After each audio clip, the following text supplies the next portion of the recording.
Call to order the Planning Commission regular meeting of Tuesday, January 16th, 2018. Bobby, would you lead us in the pledge, please? Sure.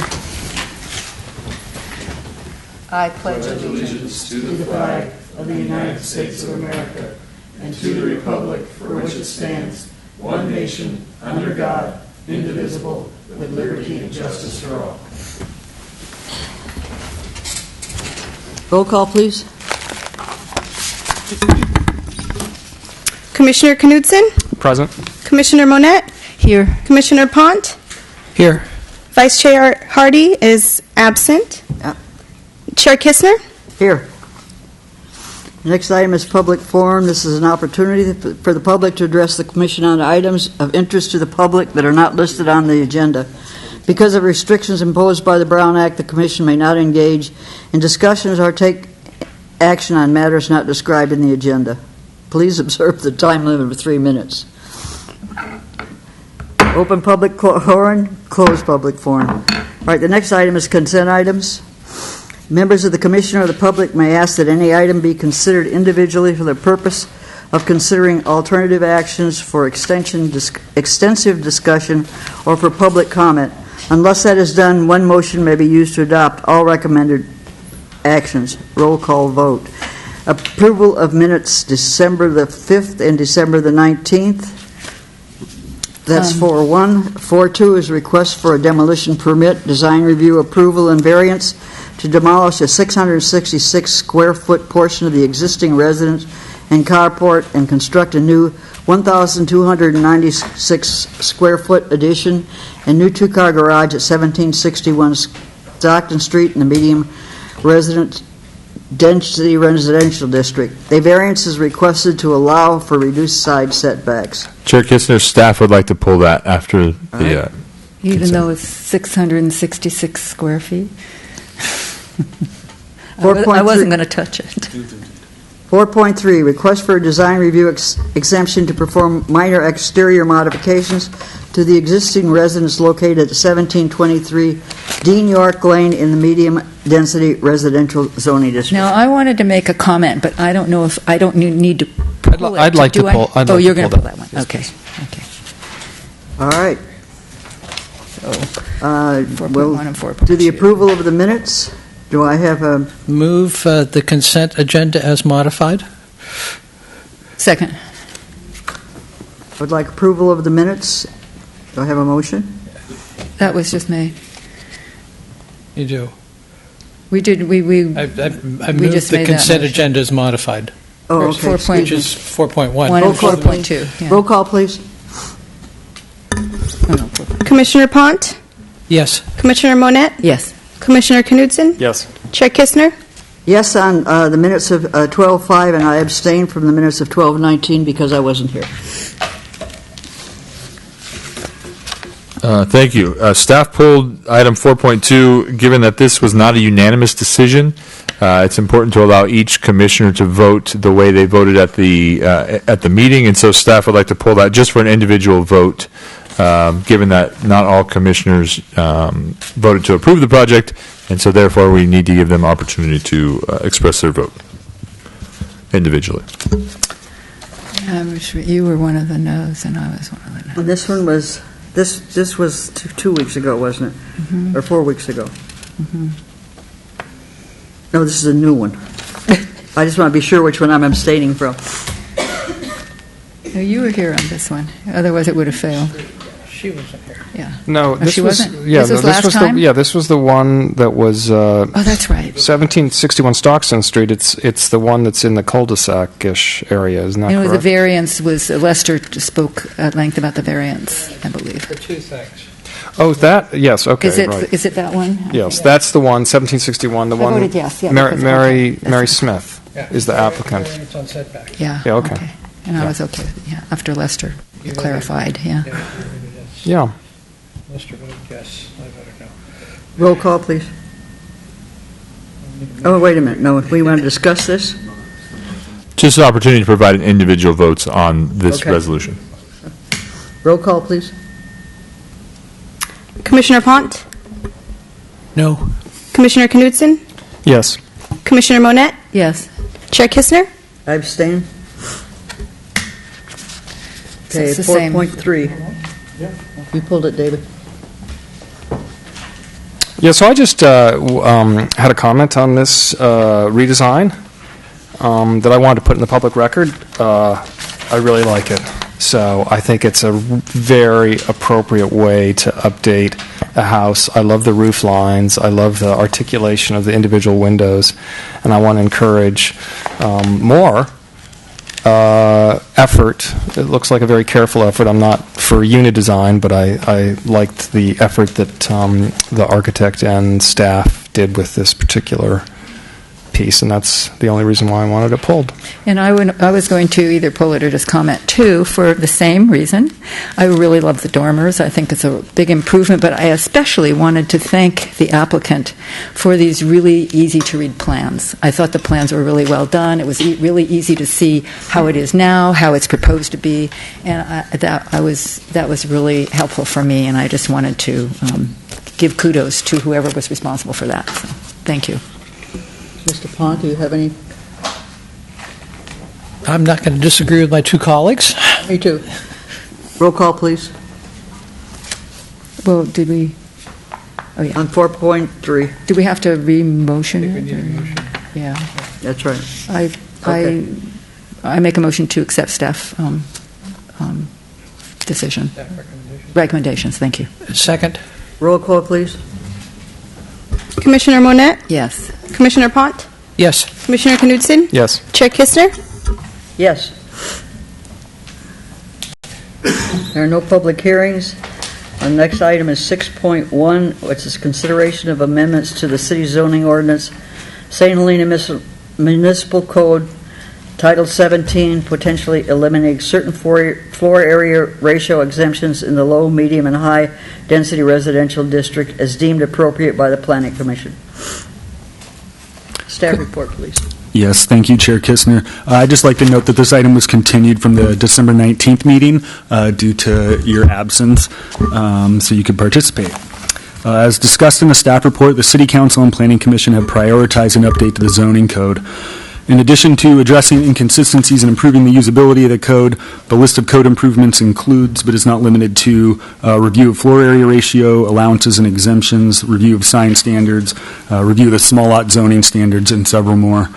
This effort is intended to consist of minor revisions and modifications to existing policy, not wholesale policy changes, the scope of which were not anticipated or covered in existing adopted policy documents or the CEQA analysis. A comprehensive code update will occur after the general plan is adopted. The first cleanup topic before you is a review of existing floor area ratios and exemptions. Current exemptions from FAR maximums in residential districts include the following. The maximum gross floor area of a residential structure may be increased by 400 square feet per parcel for the construction of accessory dwelling unit.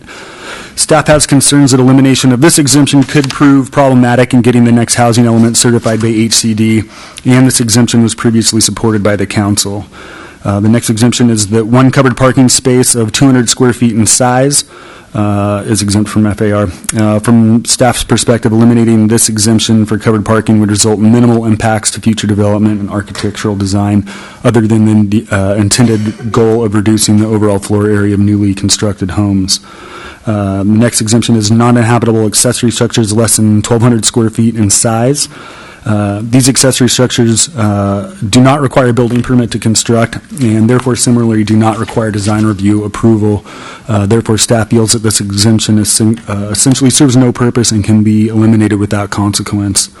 Next exemption is non-habitable basement or attic space. It does seem that in many cases it would be quite easy for a homeowner to convert unconditioned basement space into fully habitable living space. That being said, not all basements would require the first floor to start above grade, and a basement is a good way for a homeowner to add usable floor area in a minimally impactful way. The last exemption is the exemption for balconies, porch decks, or other structures where at least one of the longest dimensions is unenclosed.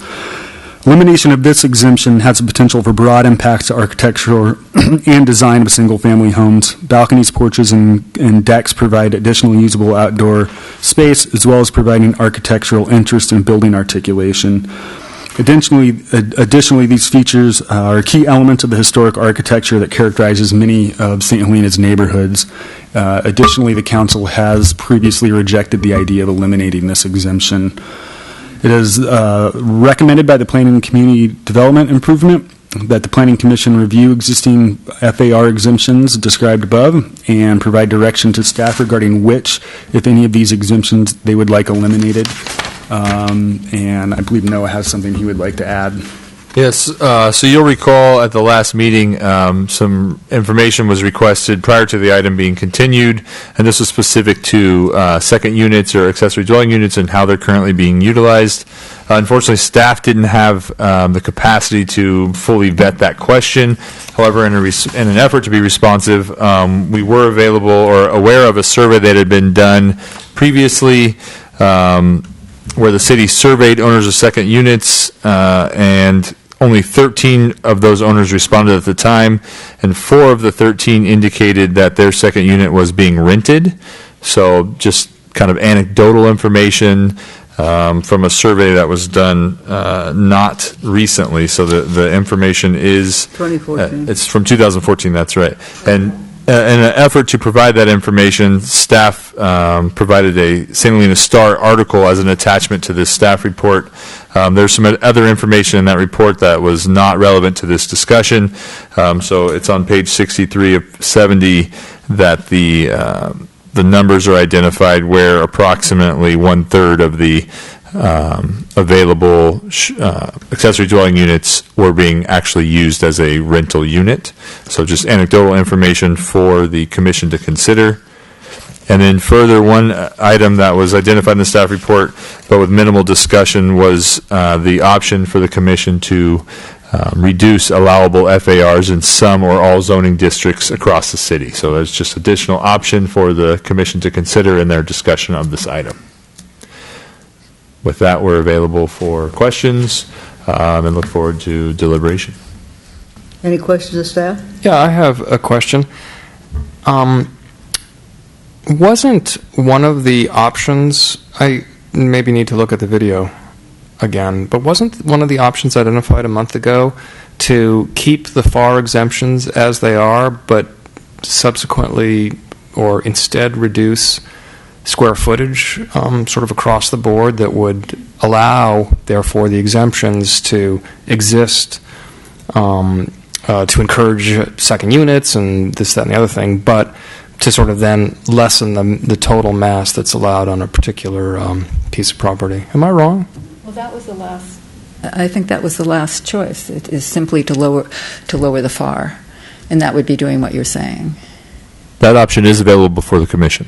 That's number 2 here on the, Okay. I mean, that's how I interpreted it. yeah. I hate to sort of bring this up. This isn't a staff question. This, I think, is something for the commission to consider. We did chew this over a little in your absence, but I watched you all, by the way. I thought maybe you had. But we specifically did not move forward because you weren't here. Lester has some strong concerns about this item, and now Lester isn't here. I'm wondering if maybe we should wave this one off one more time. I hate to do it, but I'd also hate to say, well, we skipped for the chair and we're not going to skip for the vice chair, who really did express some forceful concerns about particularly the ADUs. So I don't know what the entire commission wants to do. I'm just putting that out there as maybe something we should consider. I'm comfortable with that. Although I'm afraid that Noah might tear all his hair out. But I don't think there's a rush. Except that there's you've been hearing about it for a long time. I understand that, but I'm perfectly fine with that. And I would like to be proactive and say that if I'm absent next time for some reason, that I have a lot of strong ideas, but what I'll do is get them to someone who will be here on the commission to represent my ideas, if that's, rather than put it off again. But I have no plans not to be here. It's okay with me to put it off. I don't know that there's a rush. anywhere. If there's something that I don't know about, then. That's absolutely an option before staff. We had, or before the commission, we had worked out somewhat of a tentative schedule internally as to how we would bring these items, and we were thinking one a month. So now we would be pushing into February. So staff may choose to double up on the discussion items and bring also signs forward at the next meeting, because how staff is intending to work this is have 2 or 3 discussion topics, get direction, formalize that into an ordinance, bring that ordinance back for the commission to review, move that forward through the process while we move on to the next items. One other option would be, so there's an option for full continuance of the item, have the discussion with the full commission. Another option would be to allow the individual commissioners to discuss. Staff would identify those in the report that's brought back as to here's the direction we've heard so far. Allow Commissioner Hardy or Vice Chair Hardy to add to that, and any additional information before the commission at that time could then be formalized in the ordinance. But staff is available for either option.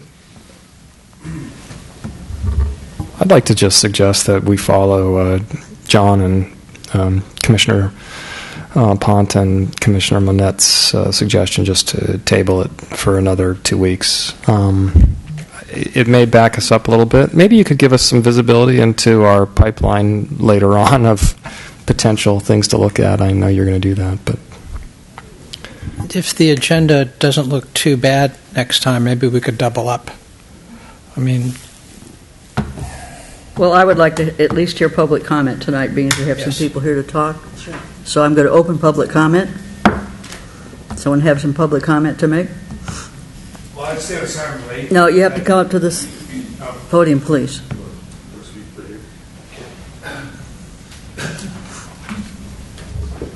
Excuse me. So, sorry I was a bit late getting here.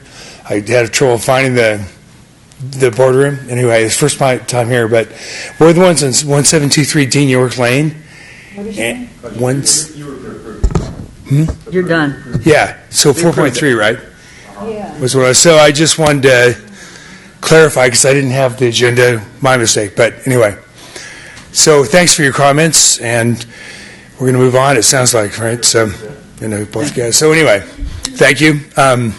So I just want to clarify, make sure I was clear what was going on. So, yeah, and it's fun to watch the process. Actually, my first time.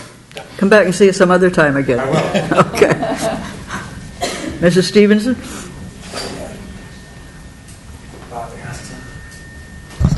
Mary Stevenson, 2683 Shipley Court.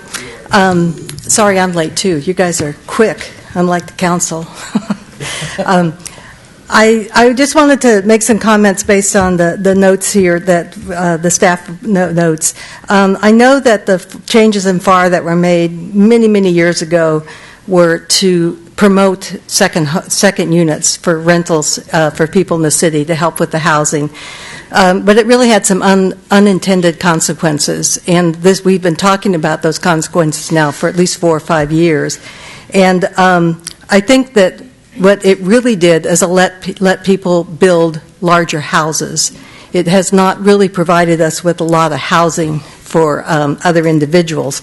The 6 ADA units that were included in the Magnolia Oaks subdivision, there are 6 low-income units there.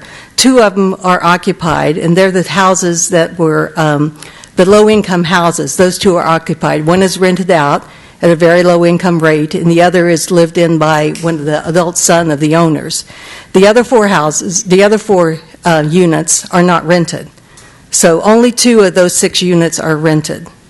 And those are the only low-income units second units that have been built in St. Helena since I've been here, 25 years.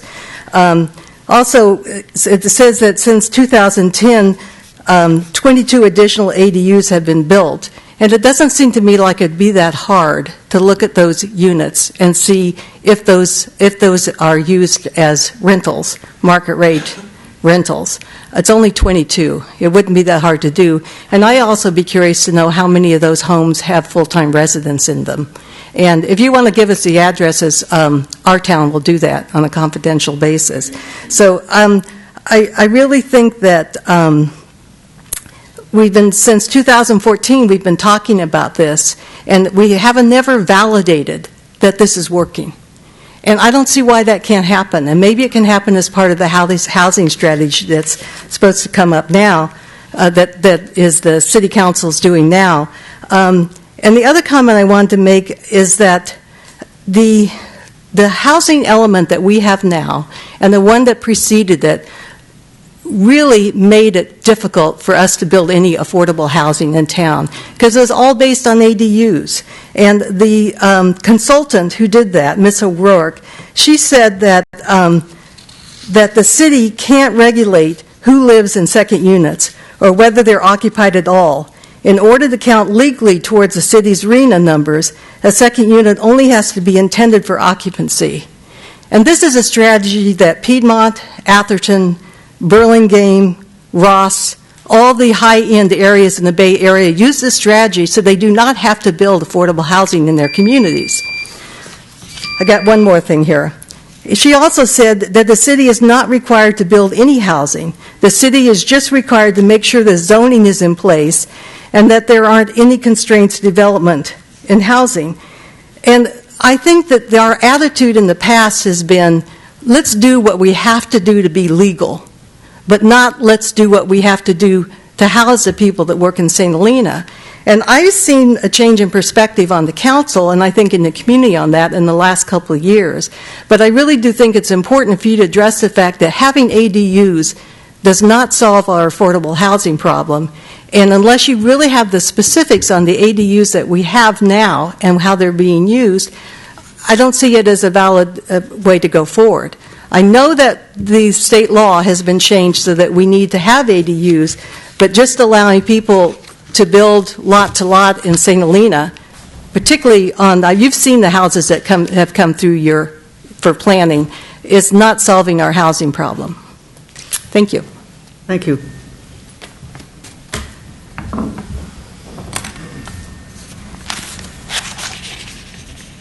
Can we have a brief discussion? Yeah, I would like to have a discussion. Go ahead. I thought the public commenter raised a really interesting question, which we talked about at our last meeting, which was ADUs as a proxy for additional worker housing, as incremental approach to worker housing. I think probably as a city, we need to look at those sort of separately. And the concerns about sort of lot line to lot line building, I think, are pretty valid within the community these days. And maybe that's where, we can't do anything about ADRs, but we can do something about FAR. And that's my comment for the evening. John? We talked about these last time, and there's several of these exemptions I'm concerned about. Just going down the row here, the 200 square foot exemption for covered parking. Most zones you're mandated to have one covered parking space anyway, so we're giving you an exemption for a mandated addition. Mm-hmm. Then to have a house, you have to have a bathroom, you have to have a kitchen. Are we going to give them the exemptions for those needed articles or parts of the dwelling as well? I don't think so. So I don't see the necessity of giving somebody an exemption for something they have to have anyway. Mm-hmm. Boom. If you're worried about lot coverage. The 120 square foot exemption for non-habitable accessory buildings, well, if we don't have anything to say about them, it's more verbiage in our code that it already has too much verbiage in it. I'd be more than happy to see that removed. The exemption for balconies, porches, decks, and other structures, fine. The only thing I'd be concerned about is size. Is there a size limitation on that? And I would definitely prefer to see a size limitation on that.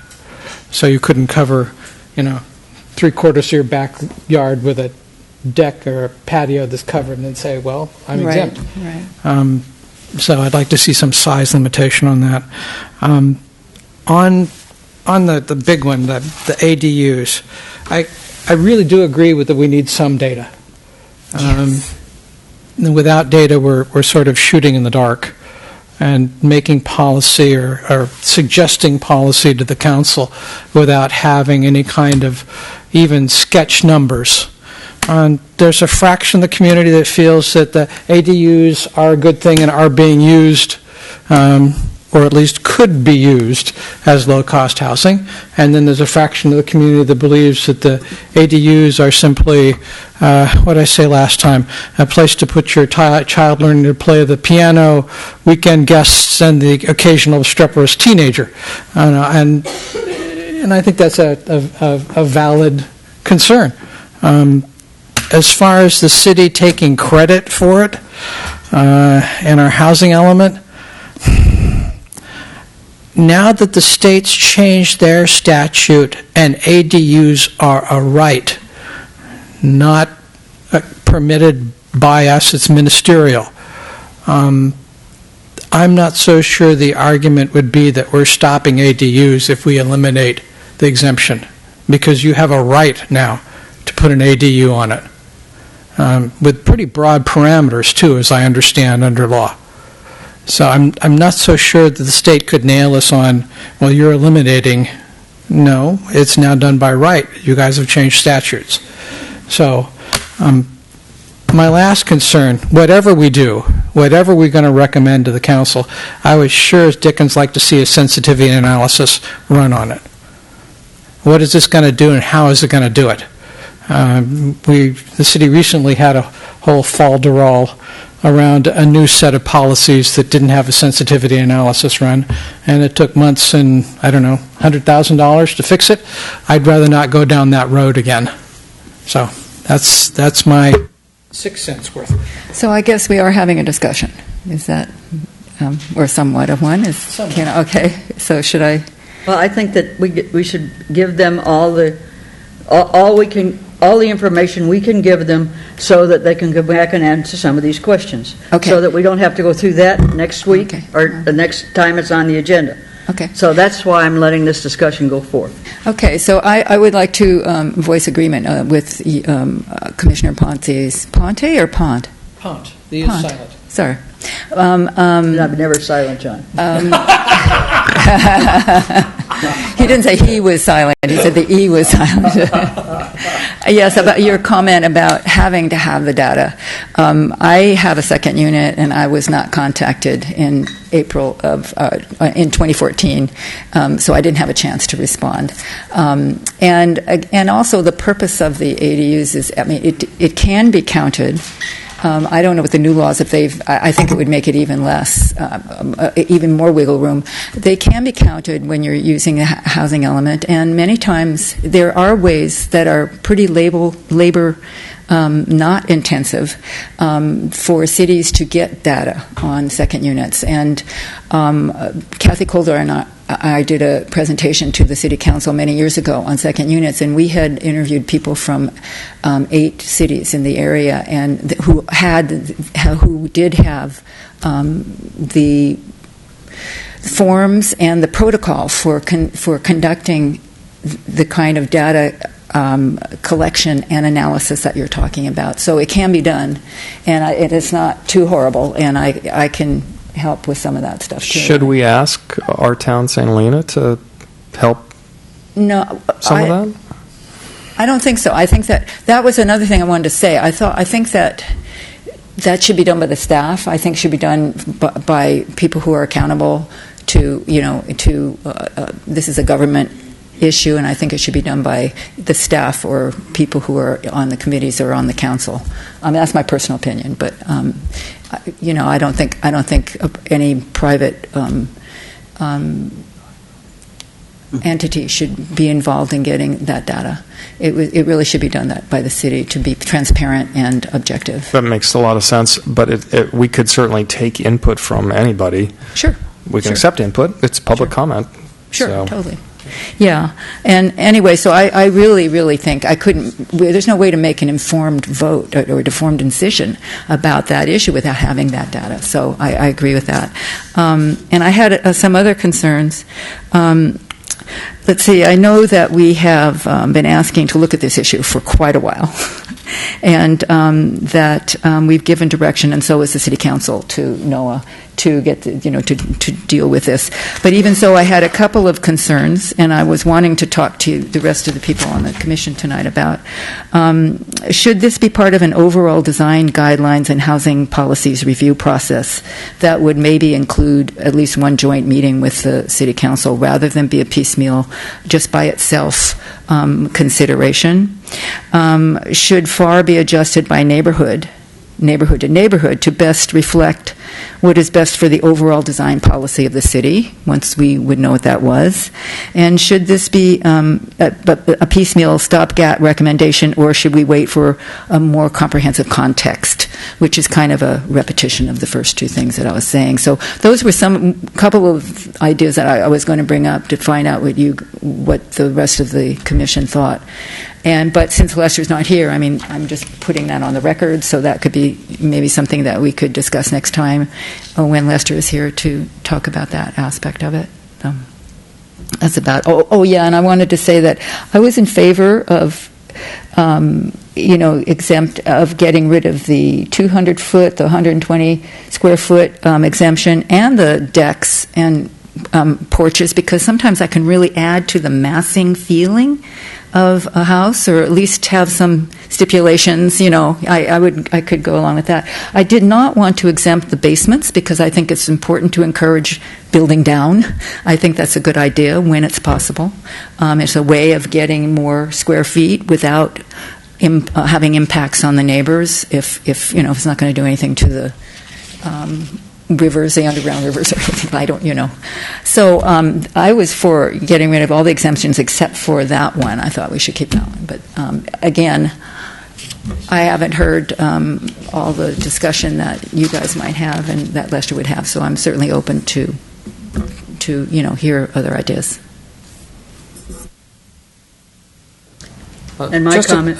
I'm sorry. Go ahead. May I have one more comment? Sorry. Just in response, Commissioner Monette, it's interesting. There have been instances, perhaps not in the city of St. Helena, but in narrow lots where a basement is put into a high water table situation like we have here, where it can actually negatively impact neighbors. So that's just.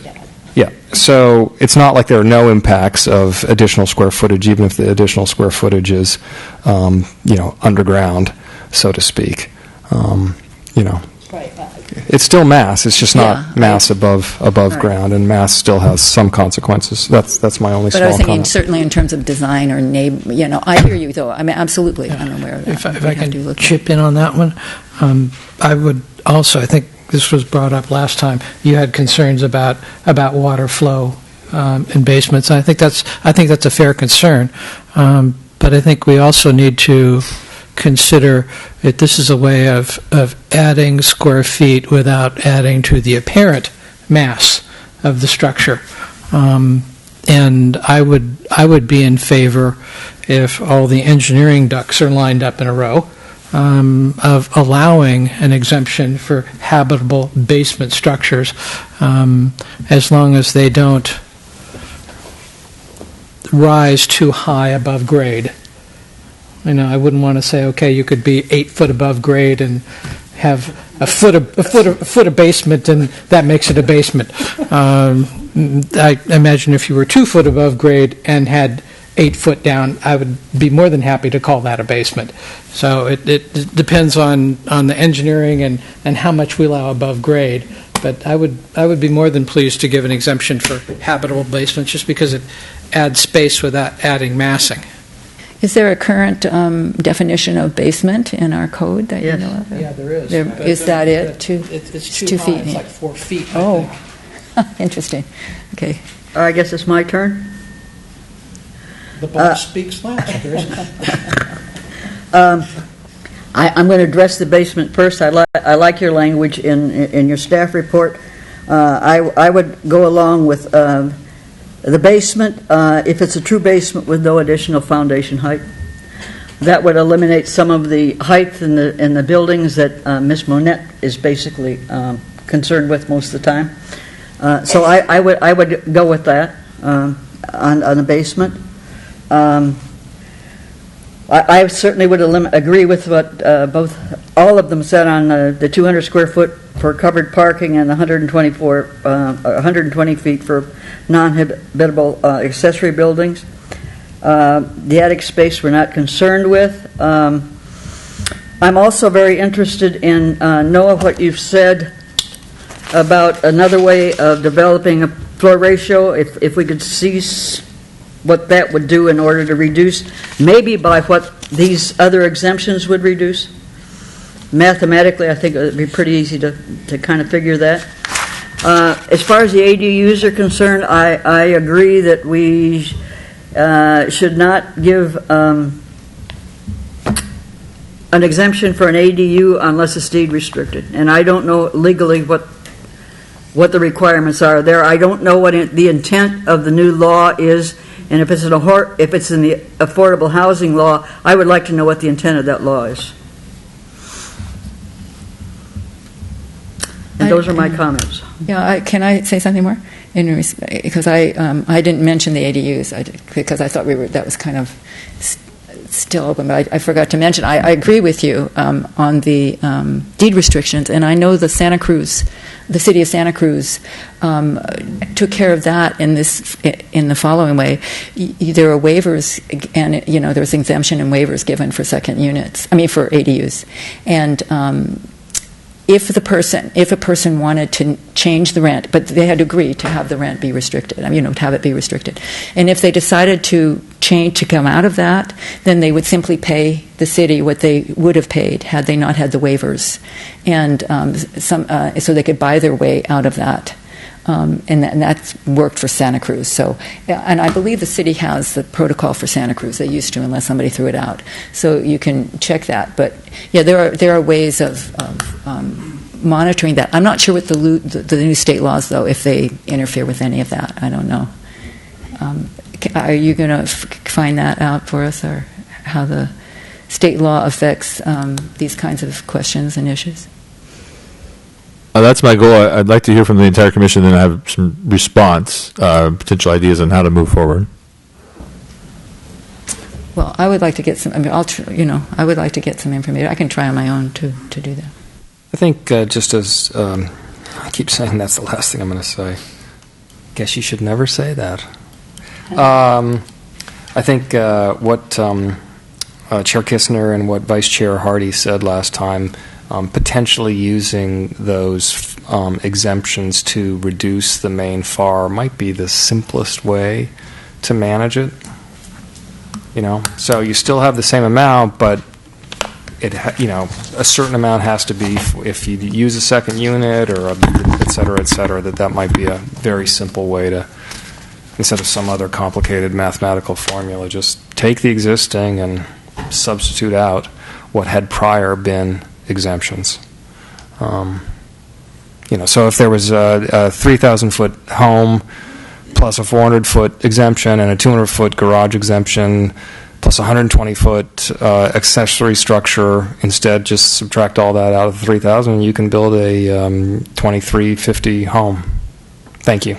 Done. That may be a way to do it. I also would make another comment. I would have no problem with our town doing a survey if they have the manpower to do that. So, yeah, we'll open public comment again. Go ahead.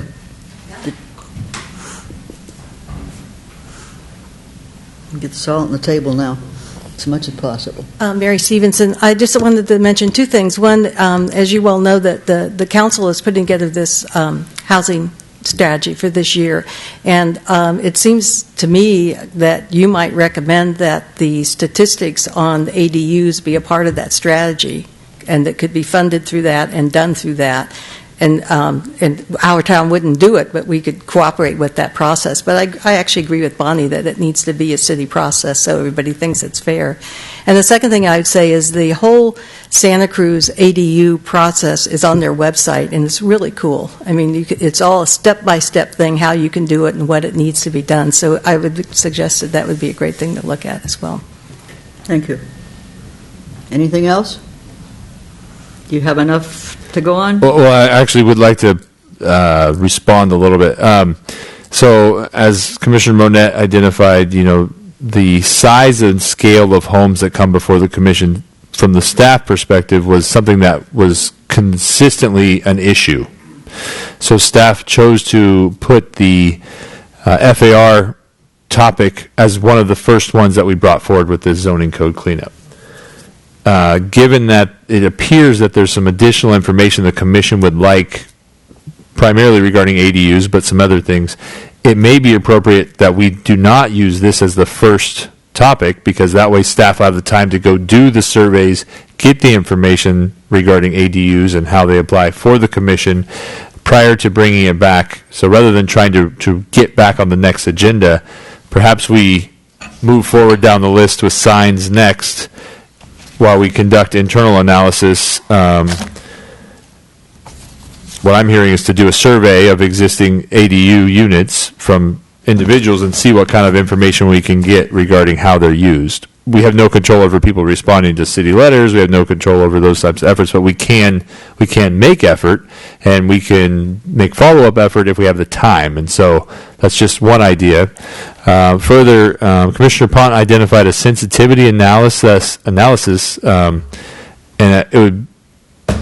you'll recall that this is intended to just be a cleanup of existing policy, and so if there's a sentiment on the commission that additional supporting studies are needed prior to commission action on some of these simplified cleanup items, then maybe it's a bigger topic than staff was anticipating or intending, and so it may not be appropriate at all to discuss it at this time, and it may be appropriate to continue this discussion until after the general plan is done, until this housing strategy is initiated, those types of things. This is intended to be a simple cleanup process. If the commission doesn't feel that the available information would support doing that, then we can move on to the next topic. My worry comes from if we do something that's significantly different than what's in place, it could have unintended consequences. And I would hate to find out that we had run over something we shouldn't have run over and only discover it in the doing. That seems to me to be some of the problems we've got with our current zoning code. It was written and the problems were discovered later in the doing. I'd rather not run into that particular pothole if we could possibly avoid it. Some of these recommendations, or some of these that are under consideration here, do not seem to me to be dramatic changes. However, with all the interest in ADUs, not only in this community but at the state level, I'd be really afraid that we could do something there that would be harmful. So that's probably the one I have the most concern about. If we could somehow deal with that item in a manner that looks at, I'm beginning to talk like Lester, aren't I? If we could somehow deal with that without going through a full sensitivity analysis, that would be fine. But if we touch this issue and do make major modifications, I'd like to be darn sure that we aren't running faster into the brick wall by doing so. Does that mean that you prefer to wait for some kind of a survey to be done and to see if we would want to do this in a larger context? I would definitely want data. Whether or not we'd need to do it in a larger context, I'm not entirely sure about that, but I'd sure as heck want to know how many there are, how many are occupied at low cost, and particularly what the state would think of, and it wouldn't have to be a formal conversation with them, just pick up the phone and call them, what the state would think of if we changed this. So I have an example of an unintended consequence that recently occurred. So, for example, when we moved to the state requirement to have ADUs by right, we actually upped the square footage. We'd had a limit for second units in our town of 800 square foot, and we could have kept 800 square foot. Instead, we moved it up to 1,200. And that's a big house, by the way, as a second unit. And guess what? On Charter Oak, with the historic home, what are they building in the back? A 1,200 square foot second unit. It's a big second unit. That's a regular house, is what it really is. And so perhaps maybe we want to move back to the 800, which had kept us in good stead for years and years, rather than to have this exemption at a higher level. But that's an unintended consequence. So this is a different discussion than the FAR exemption, because the exemption is 400 square feet of that 1,200, and so if there's a direction on the commission to revisit the ADU discussion, that's a separate agenda topic. Well, that was sort of early in my tenure on the commission, but the guidance from the state was that you can keep 800 if you like, or move up to 1,200. Mm-hmm. We sort of unilaterally moved up to 1,200. We could have kept it at 800. But that's part of massing on a property, right?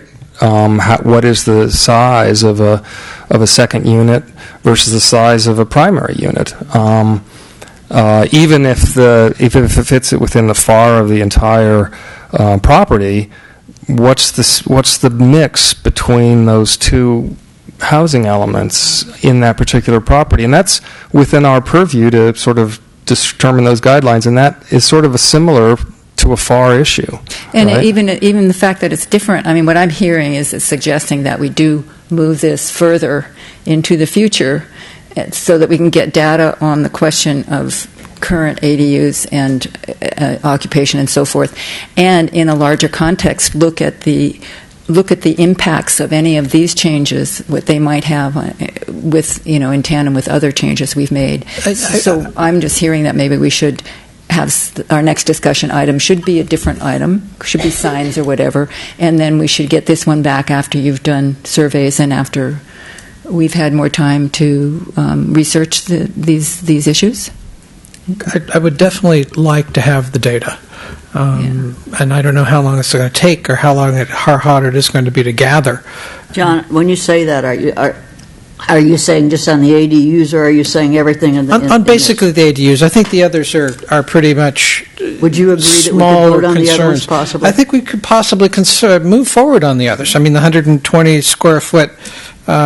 I think that might be that's solution. that's pretty much de minimis. That would be good. Yeah. The 200 square foot for covered parking, I think we can agree on those pretty readily without any additional data.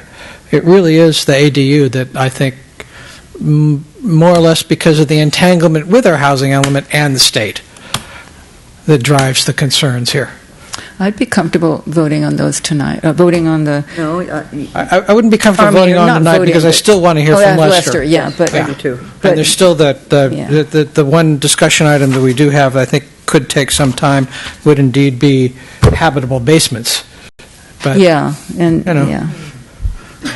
and also, it's really complicated. I think there's more discussion to be had on the porches too, from my perspective. This is actually complicated. I'm not sure there's a quick and dirty.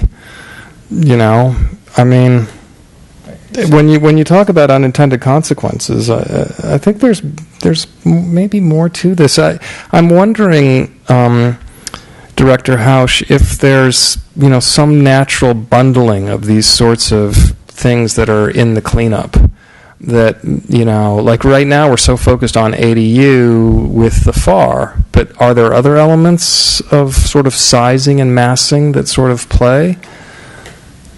Obviously, setbacks is setbacks from the staff perspective. The true issue that the commission has is actually not with the size of homes; it's actually with their appearance, right, and how they fit onto the parcels. Many communities have a requirement where second floors are required to have an increased setback from the first floor. St. Helena does not have that.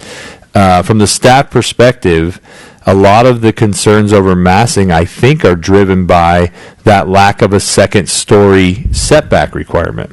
However, that gets the perception gets and the concerns get communicated from the commission as the size and scale of the home in relation to the square footage. And when the commission sees a home that's proposing to go to the maximum that's allowed, and then they see that combined with a home that may not fit the appearance of or the context, those two things seem to be the most prolific factor that drives the discussion. And then as well, for example, like, is it just as we faced on the last meeting, is it a 15-foot setback or a 10-foot setback because it's over 25 feet high?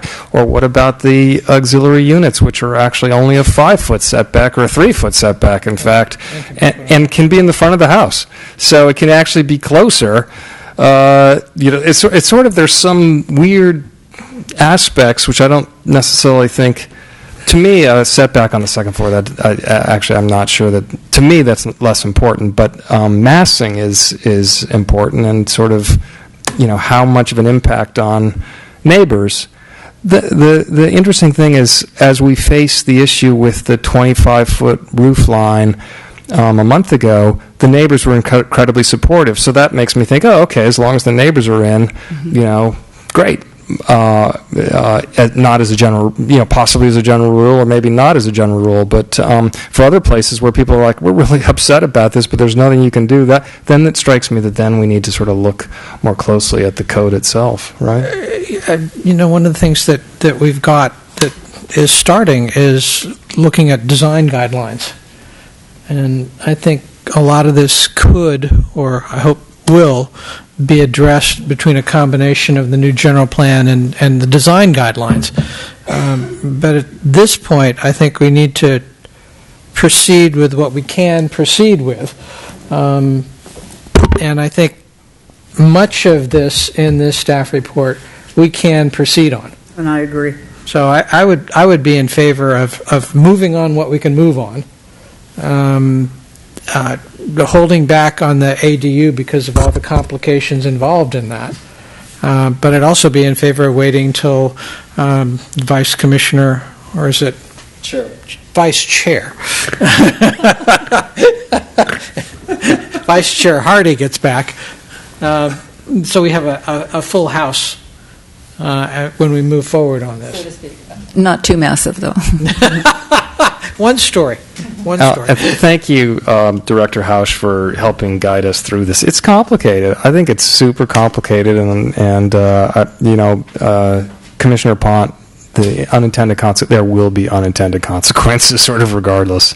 So just to summarize, what staff is hearing is the item will be continued for full discussion or discussion with the full commission at the next meeting, with the intention to move forward on most discussion items, possibly not the ADU issue, which could then be further discussed as a part of the housing strategy initiated by the City Council. Once that strategy is kind of underway and we have that goal more vetted, the ADU issue could be brought back before the Commission based on the results of that discussion.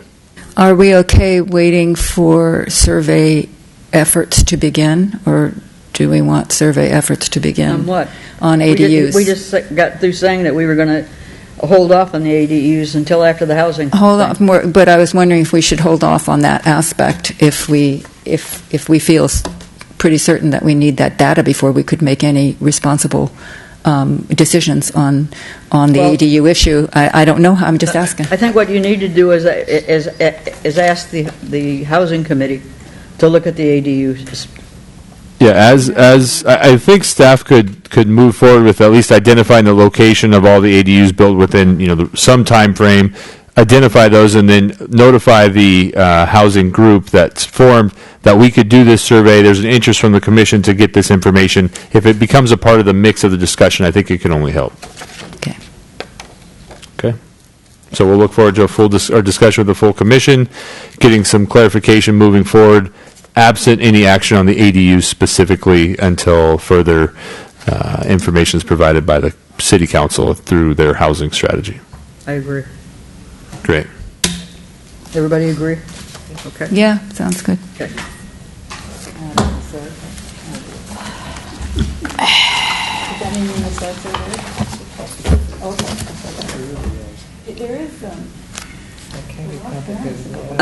Let's get on with this.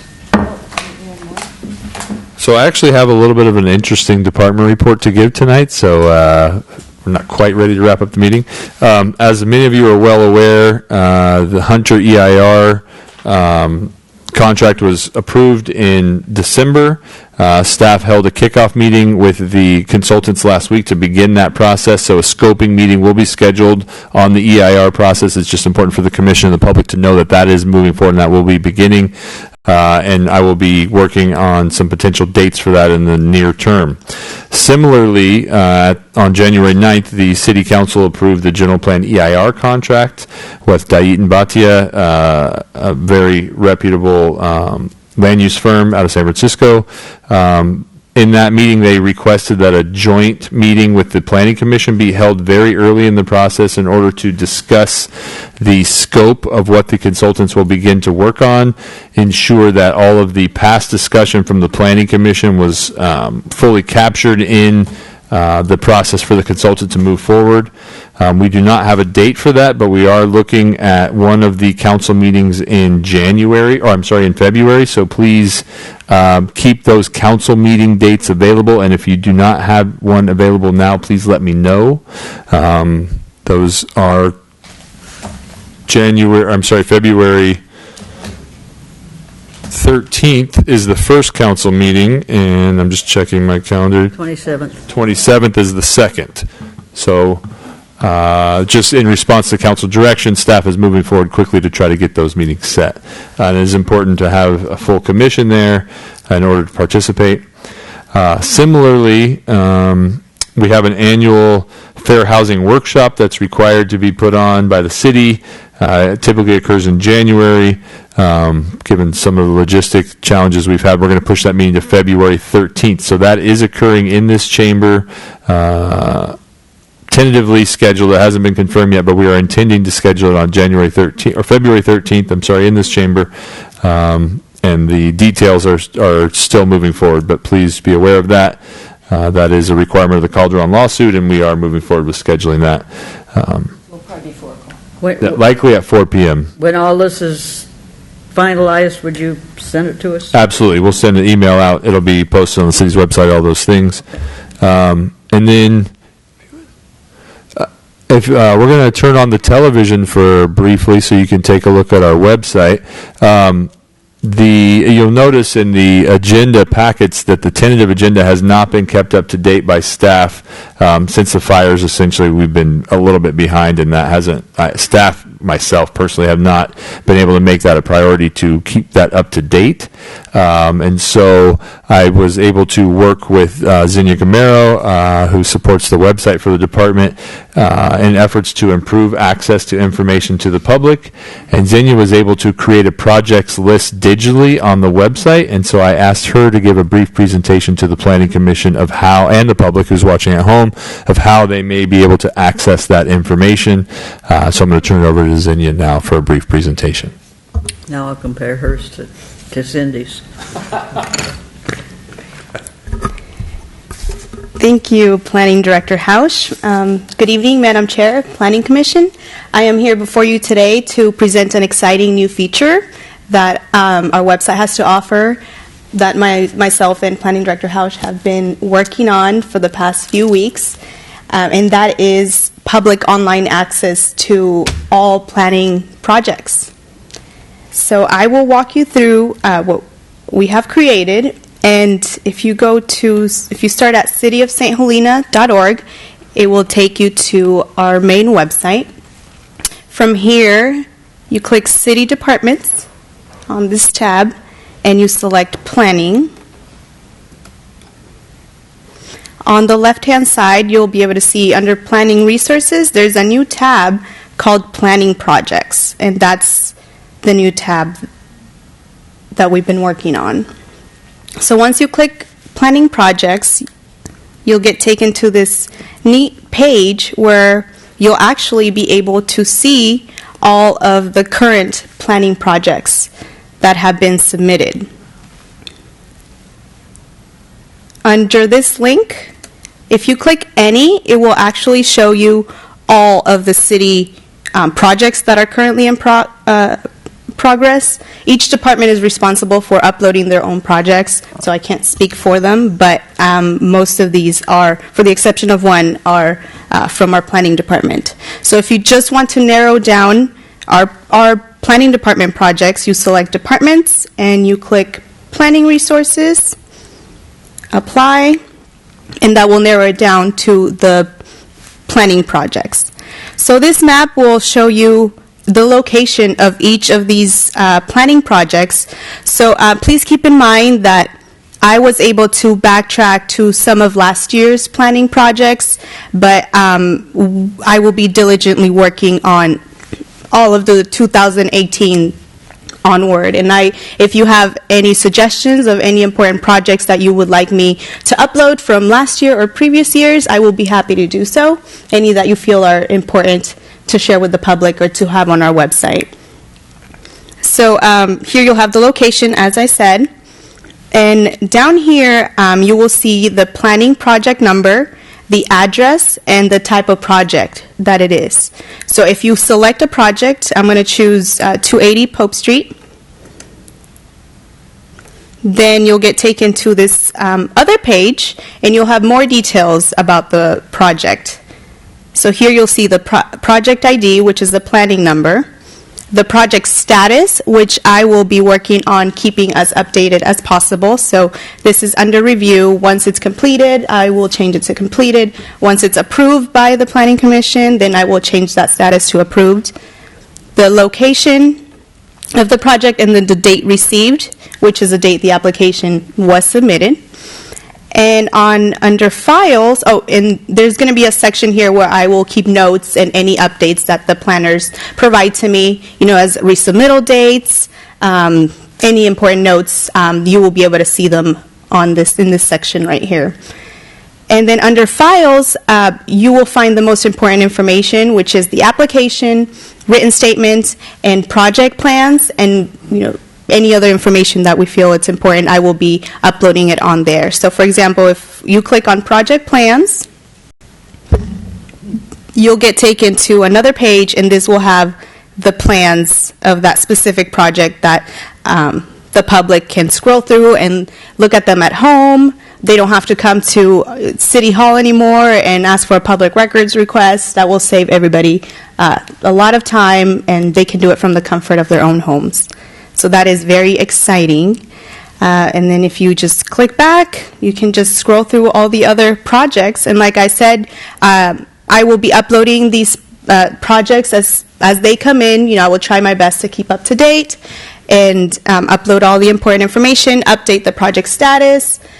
And if you have any projects that you feel are of importance that you don't see on here from previous years, just send me an email, and I'll be happy to upload them and have them available for the public. If you have any questions or concerns or input, I am here to help. That's super. Thank you. Great job. And Zinnia deserves all the credit for that. She did all of this. I asked her to do it. That was all I did. I have a question. I know this is all public records. Is there a city policy for taking this down then, for example, after a year or 2 years or something, in terms of projects that have been approved and moved on? Not that, I don't know what the city's... So we don't have a policy regarding removal of digital information. So as you know, you can go back and research all past decisions by the Planning Commission. All the files are there. In addition, you can come into City Hall and pull the paper files at any time.